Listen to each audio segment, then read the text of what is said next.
Pemirsa ditetapkan sebagai tersangka pemerasan mantan Menteri Pertanian Syahrul Yassin Limpo, Firly Bahuri mengajukan gugatan pra-peradilan karena merasa penetapan dirinya sebagai tersangka tidak sah. Saksi meringankan dihadirkan termasuk Wakil Ketua KPK. Lalu seberapa besar peluang gugatan Firly dikabulkan dan apakah status tersangka Firly akan dicabut? Kita akan membahasnya bersama dengan pakar hukum Universitas Brawijaya, Fahrizal Afandi, yang juga selaku ahli yang dihadirkan oleh Polda Metro Jaya dalam pra-peradilan Firly Bahuri. Selamat siang Pak Fahrizal. Selamat siang Mbak Eva.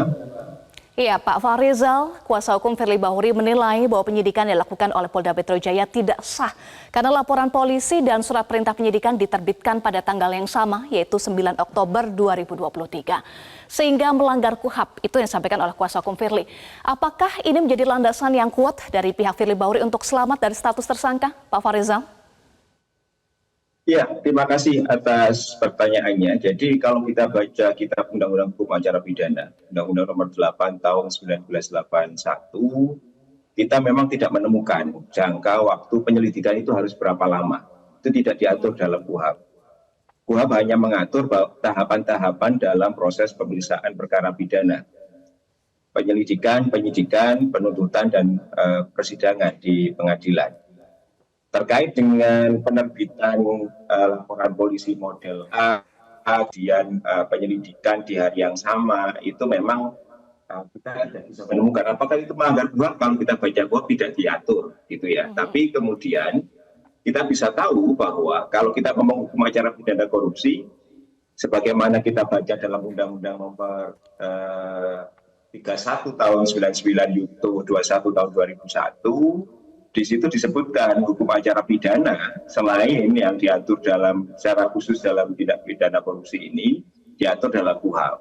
Nah, terkait dengan jangka waktu kita bisa juga lihat dalam Perkap 6 2019. Di situ disebutkan bahwa terkait dengan penyelidikan dan penyidikan, kepolisian itu dapat melakukan penyidikan atau penyelidikan melakukan penyelidikan itu berdasarkan laporan atau surat perintah penyelidikan apakah kemudian ini yang menarik ya, dalam pasal 5 misalkan di Perkap itu disebut kalau misalkan ada informasi tentang dugaan tindak pidana, maka laporan informasi itu dapat dilakukan sebelum adanya penyelidikan atau sebelum adanya laporan. Nah, ini memang kita harus bacanya secara sistematis, begitu ya. Klaim kalau saya baca berdasarkan dokumen-dokumen yang saya terima dari kepolisian daerah Metro Jakarta, proses penyelidikan itu sudah dilaksanakan ketika ada laporan informasi, kemudian dari laporan informasi itu ada gelar perkara, ada pemeriksaan, bahkan Firly juga mengakui pernah diperiksa 2 kali kan, sebelum kemudian ditetapkanlah surat perintah penyidikan dan penetapan tersangka. Baik. Begitu Mbak. Ya, jadi dari keterangan Polda Metro Jaya penyelidikan sudah dilaksanakan ya, tetapi klaim dari kuasa hukum Firly Bahuri menyatakan bahwa mempermasalahkan nih Pak Fahrizal, penyidikan tanpa penyelidikan itu tidak sah. Sebetulnya bagaimana prosedur hukumnya? Ya, kalau kita tahu memang ini yang dipermasalahkan kan soal penetapan tersangka. Kalau kita baca dalam putusan MK, penetapan tersangka itu dasarnya adalah minimal dua alat bukti yang sah, gitu ya. Nah, terkait dengan apakah penyidikan itu harus didahului oleh penyelidikan, kalau kita lihat dalam perjalanan kasus Firly Bahuri ini, kita bisa baca bahwa Polda Metro juga sudah melakukan penyelidikan, gitu ya. Karena ini adalah tindak pidana korupsi, ada aduan dari masyarakat yang harus disaring.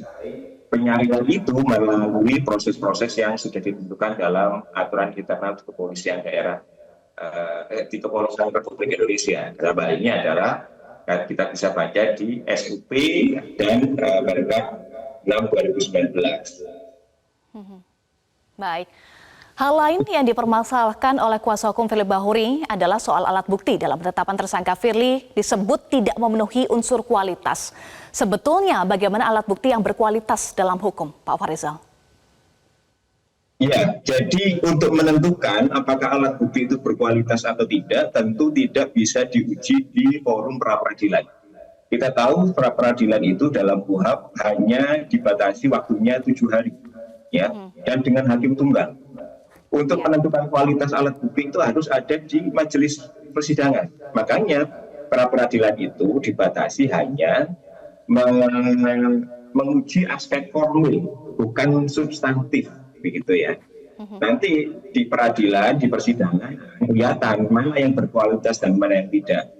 Bukan di forum pra-peradilan. Pra-peradilan itu kalau kita lihat dia diadopsi dari prinsip habeas corpus di Amerika, itu menganut prinsip exclusionary rules. Jadi kalau misalkan ada alat bukti ya yang didapatkan oleh Polda Metro itu bertentangan dengan hukum atau cara perolehnya tidak sah, lah itu yang kemudian bisa dipermasalahkan menjadi alat bukti yang tidak berkualitas karena perolehannya tidak sah. Bukan misalnya terkait dengan pokok perkara. Apakah kemudian ini bisa membuktikan atau tidak?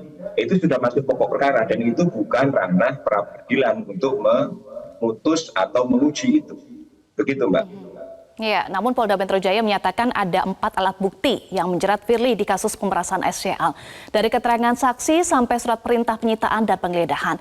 Bagaimana kecukupan secara kuantitatif alat bukti untuk menetapkan Firly sebagai tersangka pemerasan secara sah?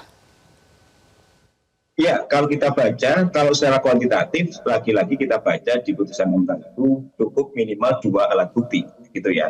Kalau kemudian penyidik dari kepolisian daerah Polda Metro Jaya mengungkapkan ada 4 alat bukti, misalkan saksi yang diperiksa ada 20 atau 30, meskipun ada saksinya 30 tetap dihitung 1, ya. Kemudian ada juga alat bukti surat. Nah, selain alat bukti surat, ada juga misalnya alat bukti petunjuk, kemudian alat bukti keterangan tersangka, misalnya atau terdakwa, itu juga bisa jadi pertimbangan. Belum lagi misalkan ada alat bukti barang bukti yang terkait dengan perkara ini. Jadi saya kira sepanjang penyidik kepolisian daerah Metro Jaya itu dapat menghadirkan minimal, kan ini minimal ya, lebih kalau tadi Mbak bilang ada 4, itu lebih baik. Artinya itu akan saling makin memperkuat bahwa kasus ini memang layak untuk disidangkan di persidangan. Nah, bagaimana kualitasnya lagi-lagi itu nanti harus diperiksa oleh majelis hakim 3 orang dan waktunya 7 hari lebih, begitu ya. Ya, bukan di pra-peradilan ya Pak Fahrizal, seperti Anda sampaikan pra-peradilan hanya untuk pemeriksa aspek formil dengan batasan waktu 7 hari dan hakim tunggal ya. Bagaimana peluang Firly Bahuri untuk lolos dari status tersangka melalui pra-peradilan yang putusannya akan dibacakan besok? Singkat saja Pak Fahrizal. Kalau melihat dokumen yang disampaikan di persidangan, saya kira agak berat untuk Firly, untuk hakim mengabulkan permohonan Firly untuk mencabut status tersangkanya. Baik, terima kasih pakar hukum Universitas Brawijaya Fahrizal Afandi sudah bergabung bersama kami di Metro Siang. Jelajahi cara baru mendapatkan informasi. Download Metro TV Extend sekarang.